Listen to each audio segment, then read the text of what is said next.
Welcome back to Sheikh Hamdan's official channel, where stories of royalty and raw emotion collide.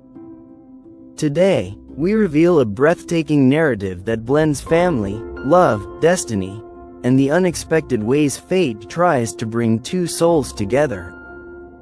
The title alone is enough to stir hearts. Baby, my father wants to hire you.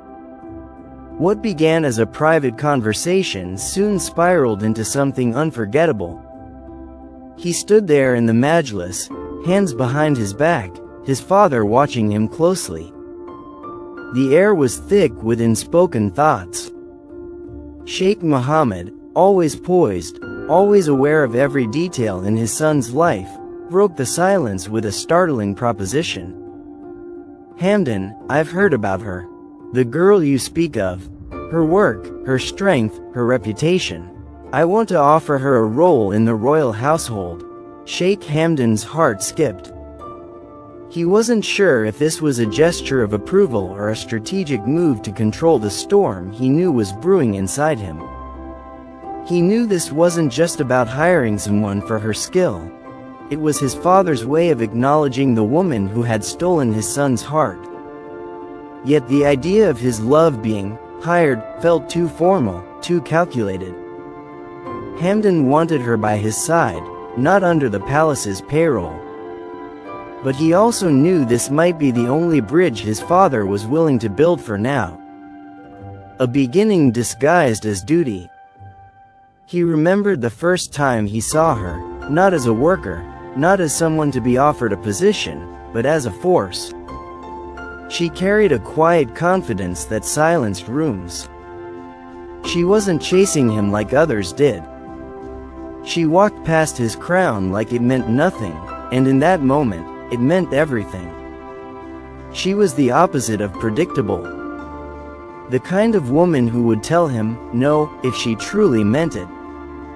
That kind of honesty is rare in a kingdom of yes men. When he told her about the offer, she looked him straight in the eye, not with excitement, but with confusion. Why would your father want to hire me? She asked, her voice steady. He paused, torn between shielding her from palace politics and opening the door to this royal world, one that had broken others before her. Because you're brilliant, he said simply. But I also think this is his way of seeing you. A small step toward understanding what I feel. Her eyes filled with conflict. This wasn't just a job offer, it was an invisible test. A trial to see if she could breathe inside the golden cage that royalty often is. But she wasn't afraid. She didn't flinch at the idea of responsibility or pressure. What she feared was losing herself, becoming just another name behind palace walls. If I do this, I want it on my terms, she whispered. I'm not here to play roles, Hamdan. Not even for you. That night, Hamdan stood alone on the palace balcony, staring at the Dubai skyline, questioning everything. Would she come closer if he accepted her boundaries? Or would she drift further away if she felt cornered? He wasn't trying to impress his father. He was trying to protect her from him, from the layers of expectations that came with every royal arrangement. I don't want to hire you, he whispered into the wind. I want to hold you. The next morning, she arrived, not in designer clothes or with scripted etiquette, but dressed in authenticity. She walked into the palace like she belonged to no one but herself. Sheikh Mohammed looked at her, then at Hamdan. A pause. Then a nod. That was the closest thing to a royal blessing Hamdan had ever seen. She didn't smile, but he saw it, the fire in her. She wasn't coming as an employee. She was stepping into something far more complex. Every meeting they had after that was filled with coded words and unspoken glances. On paper, she was overseeing a cultural initiative, advising on regional youth programs. But underneath, the connection between her and Hamdan burned quietly, watched by palace walls and whispered about behind closed doors. She didn't flinch, didn't lose herself. She carried her truth like a crown that couldn't be taken away. Hamdan admired her strength more than ever. She wasn't impressed by titles or trapped by status. She did the work with heart, earned the respect of royals and commoners alike. People began to notice, not just her brilliance, but the way she and Hamdan moved in sync. As if the job was merely a cover for a story still unfolding.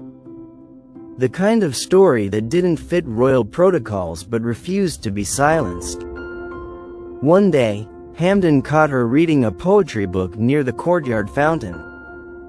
He sat beside her, silent.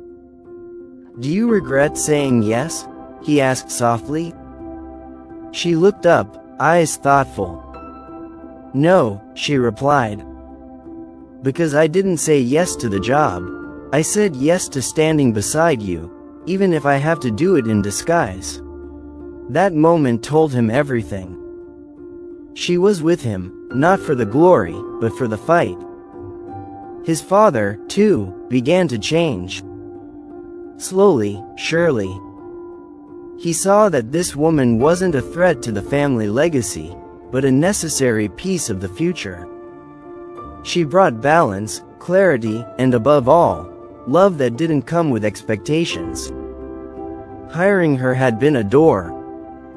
What she did after walking through it changed everything. Even the skeptics within the palace began to admire her, and the narrative shifted from doubt to awe.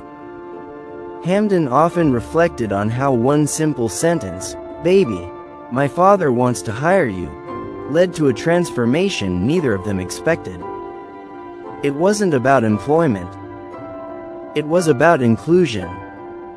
About breaking centuries of conditioning and making room for a woman who redefined what it meant to be worthy of love in a royal world.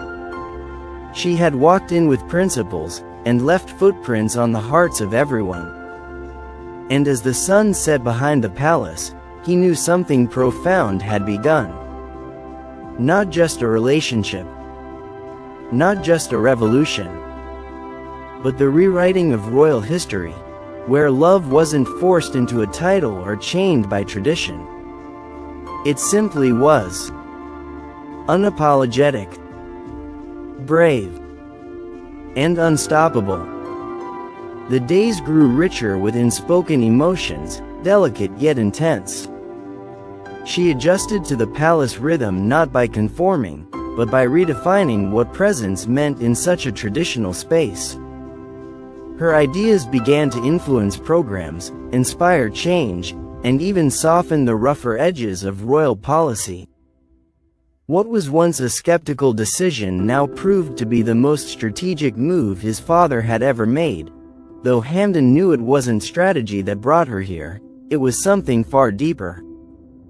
It was the way she looked at him like he wasn't a prince, but a man worth believing in.